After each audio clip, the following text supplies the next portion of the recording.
নমস্কাৰ বন্ধুসকল, স্বাগতম জনাইছোঁ মোৰ ইউটিউব চেনেলৰ অন্য এটি ভিডিঅ'ৰ মাজলৈ। বন্ধুসকল নিশ্চয় ভালে আছা। এতিয়া গম পাইছাই, এইবাৰ অসমত বহুতৰে চাকৰি হ'ব। অসমত এবাৰ বহুত ল'ৰা ছোৱালীৰ চাকৰি হ'ব। আছাম পুলিচ, লগতে SSC GD আৰু লগতে অগ্নিবীৰ। এতিয়া কাম কি, সেই তিনিওটা বিভাগৰে অনলি কাম এতিয়া ৰানিং কৰা। আছাম পুলিচৰো ৰানিং হ'ব, SSC GDৰো ৰানিং হ'ব, অগ্নিবীৰ সকলোৰো ৰানিং হ'ব। গতিকে এবাৰ বহুতৰে চাকৰি হ'ব, অগ্নিবীৰ, আছাম পুলিচ আৰু SSC GDত। আমাৰ আছাম পুলিচৰ পোষ্ট কিমান আছিলে? AB UBত ৩,৯৪৫টা AB UBত। আৰু এইবাৰ SSC GDত অসমৰ পোষ্ট আছে ৩,২৫৮টা। আকৌ এবাৰ শুনি লওক, SSC GDত অসমৰ পোষ্ট আছে ৩,২৫৮টা। আৰু অগ্নিবীৰখিনি জানে, ৰানিং পাছ মানে তাৰপিছত মেডিকেলটো পাছ কৰিব, তাৰপিছত চাকৰি। এইবাৰ যে অসমত যে এবাৰ এক বৰষুণ আহিছে, যে চাকৰিৰ বৰষুণ, তেনেকুৱা হ'বলৈ গৈ আছে। দুদিন দেৰি হৈছে বা নটিফিকেশ্যন দিয়া নাই। অসম পুলিচৰ কথা কৈছোঁ, কিবা এটা অসুবিধা হৈ আছে, কিবা এটা তেওঁলোকৰ প্ৰচেছ কৰি আছে। যেতিয়া নহওক দিবই, ৰিক্ৰুটমেণ্ট উলিয়াইছে যেতিয়া, এপ্লাই কৰিছোঁ যেতিয়া নহওক আমাৰ ইণ্টাৰভিউ ৰিক্ৰুটমেণ্ট প্ৰক্ৰিয়া চলিবই।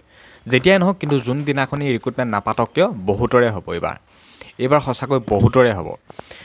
গম পাইছে, এইবাৰ SSC GDত টোটেল অসমৰ পোষ্ট আছে ৩,২৫৮টা। এতিয়া কথা হ'ল, আমাৰ SSC GDৰ ফিজিকেলটো আমাৰ কেতিয়া পাতিব? SSC GDৰ ফিজিকেল টেষ্টটো আগষ্ট মাহতে পাতিব। হয়তো জুলাই মাহৰ 10 তাৰিখৰ আগত নটিফিকেশ্যন পঠাই দিব পাৰে যে ৰানিঙক লৈ। ৰানিং ইমান তাৰিখৰ পৰা হ'ব, বা ৰানিং এসপ্তাহ বা 10 দিনৰ আগত মানে এডমিট কাৰ্ড মুকলি কৰি দিব। আগষ্ট মাহতে ৰানিং হ'ব SSC GDৰ। এতিয়া ৰানিং কৰিবলৈ আমাৰ অসমৰ কিমান কেণ্ডিডেটক মাতিব SSC GDত?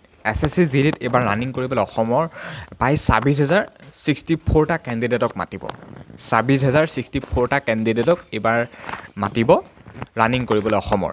আৰু অসমৰ পোষ্ট গম পাইছে ৩,২৫৮টা। এতিয়া এই কথাখিনি গম পাইছে। আৰু ল'ৰা ছোৱালী ক'ত কিমান পোষ্ট আছে নাজানো, কিন্তু ছোৱালী হয়তো 500মান থাকিব পাৰে, বাকী ল'ৰা ২৭০০ তেনেকুৱামান থাকিব পাৰে।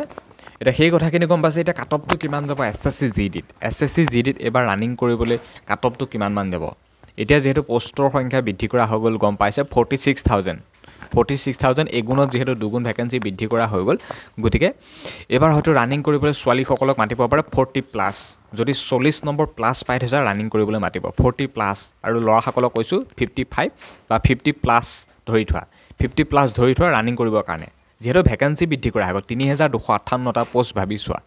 আগতেতো ১২০০ ১৪০০ তেনেকৈ আহিছিলে ইয়াৰ 2-এটামান বেষ্টৰ আগত। গতিকে এতিয়া ৩,২৫৮টা হ'ল SSC GDত অনলি অসমৰ পোষ্ট। এতিয়া আমাক ৰানিং কৰিবলৈ প্ৰায় ২৬,০০০ কেণ্ডিডেটক মাতিব অসমৰ পৰা।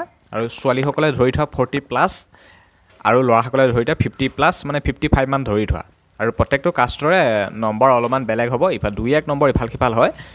কিন্তু যেনেকুৱা যি ধৰণৰ নহওক, মুঠতে ফিজিকেলটো কণ্টিনিউ ৰাখি থাকা। বিশেষ একো নালাগে, ৰানিংটো লাগে SSC GDত। ছোৱালীসকলৰ টাইমো যথেষ্ট বেছি, বা ল'ৰাসকলৰ টাইমো যথেষ্ট বেছি। আৰু এতিয়াতো আছাম পুলিচ কামাণ্ডৰ কাৰণে ইমান এটা হাৰ্ড ফিজিকেলৰ কাৰণে যদি ৰানিং কৰি আছে, তেনেহ'লে SSC GDতটো একে লগালগ মানে ৰানিং পাছ কৰিবাই। গতিকে ইমান চিন্তা কৰাৰ প্ৰয়োজন নাই। SSC GDত আমাৰ ল'ৰাসকলৰ ৰানিঙৰ টাইম কিমান? 5 কিলোমিটাৰ আছে। 5 কিলোমিটাৰৰ লগত আমাৰ 24 মিনিট। আৰু ছোৱালীসকলৰ 1600 মিটাৰ 8.5 মিনিট বা 8 মিনিট ধৰি থোৱা। গতিকে আৰু যদি আমাৰ আছাম পুলিচত আছে 7 মিনিটমান আছিলে নে 7.5 মিনিট আছিলে। গতিকে ভাবিছোঁ, আছাম পুলিচত যদি সেই 7.5 মিনিটত 1600 মিটাৰ ৰানিং পাছ কৰিব পৰা ছোৱালীসকলৰ কথা কৈছোঁ, তেনেহ'লে সেই 8.5 মিনিটত 1600 মিটাৰ SSC GDত কিয় ৰানিং পাছ নকৰিবা? ৰাস্তাত দিব। গতিকে বহুতেই ইজি, SSC GD ৰানিংটো বহুতেই ইজি। খালি তাকতটো ৰাখিবা, জোচটো ৰাখিবা যে পাছ কৰিমেই, এই জোচটো ৰাখিবা, তেতিয়া নিশ্চয় পাছ কৰিবা। কাট অফৰ কথা কৈছোঁ 40+ বা 50+ তেনেকুৱাই যাব ৰানিঙৰ কাৰণে, কিন্তু মেডিকেলৰ কাৰণে কাট অফটো যাব, বা ফাইনেল মেৰিটতো কাট অফটো বাঢ়ি যাবগৈ। আৰু নৰ্মেলাইজেশ্যনৰ মাৰ্ক আছেই। গতিকে যথেষ্টখিনি এবাৰ সুবিধা হ'ব। যিসকল SSC GDত যাব গুচি যোৱা, বাকী যিসকল পুলিচত যাব তেওঁলোকো যাব, আৰু যিসকল অগ্নিবীৰ। মুঠতে এটা কামেই হৈছে এতিয়া ৰানিং। ৱেডাৰৰ কথা নাজানো, বতৰৰ কথা কেনেকুৱা কি এইবিলাক, আজি বৰষুণ কাইলৈ ৰ'দ, পৰহিলৈ সেমেকা, কিবা মুঠতে বতৰটো আপ ডাউন হৈ থাকিব। গতিকে বতৰৰ লগতো গোটেই আমাৰ ৰিক্ৰুটমেণ্ট প্ৰক্ৰিয়াটো ষ্টপ কৰি নাৰাখে। গতিকে তেনেকুৱা নিচিনাকৈ বতৰৰ কাম কৰিব, আমি আমাৰ কাম কৰিবই লাগিব। আমাৰ কামটো এতিয়া কি হৈছে? ৰানিং কৰা, অনলি ৰানিং কৰা, বেলেগ কাম একো নাই, অনলি ৰানিং কৰা। এতিয়া যিহেতু ফিজিকেল আছে, গতিকে আমাৰ কাম হৈছে ৰানিং কৰা। খুব ভালকৈ একদম এটা জোচত ৰানিংটো কৰি থাকা, কণ্টিনিউ একদম ৰানিং ৰাখিয়ে থাকা। বেলেগৰ কথা বাদ দিয়া, মুঠতে নিজৰ কথাটো ভালকৈ ধ্যান দিয়া, ৰানিংটো পূৰা কণ্টিনিউ ৰাখি থাকা। বহুতৰে এবাৰ চাকৰি হ'ব।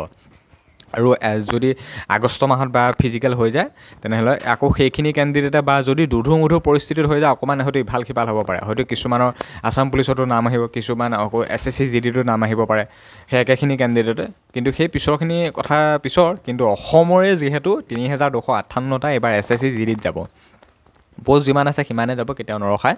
গতিকে অসমৰ পৰা যিহেতু ৩,০০০ কেণ্ডিডেটে SSCত গুচি যাব, আকৌ ৩,৯৪৫টা ABUBত ভেকেঞ্চি বাঢ়িব, ৫,০০০, ৫,৫০০ বা ৬,০০০ এইখিনিৰ ভিতৰত ধৰি থোৱা ভেকেঞ্চি বঢ়োৱাৰ কথাটো পিছৰ, কিন্তু বৰ্তমান নটিছৰ মতেতো ৩,৯৪৫টা আছে।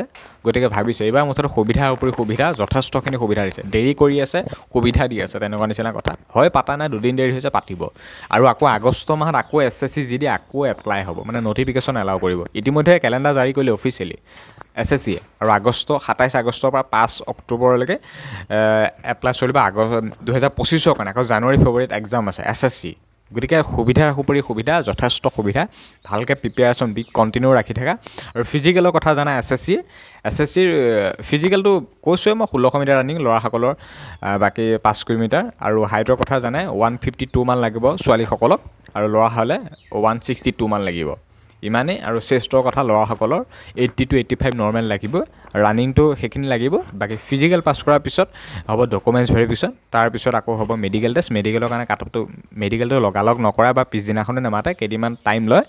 ফিজিকেল গোটেই প্ৰচেছ ক্লিয়াৰ হৈ যাব লাগিব গোটেই অসম তথা ভাৰতবৰ্ষৰ, তাৰপিছতে মেডিকেলৰ কাৰণে লিষ্ট মাৰিব, আৰু মেডিকেলৰ কাটঅফটো বেলেগ হ'ব।